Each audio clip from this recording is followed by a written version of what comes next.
మరువని జాతికి అపజయమన్నది లేనే లేదని, విరామమెరుగక పోరిన జనతకు శాశ్వత విజయం తథ్యమని, అవమానాలను మరువని జాతికి అపజయమన్నది లేనే లేదని, విరామమెరుగక పోరిన జనతకు శాశ్వత విజయం తథ్యమని,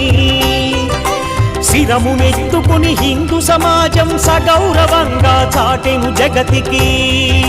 శిరమునెత్తుకుని హిందూ సమాజం సగౌరవంగా చాటెను జగతికి,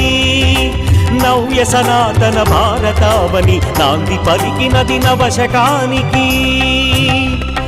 పునాది రాయిది విశ్వహితానికి.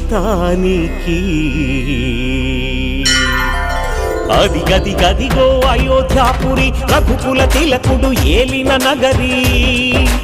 అక్షింతల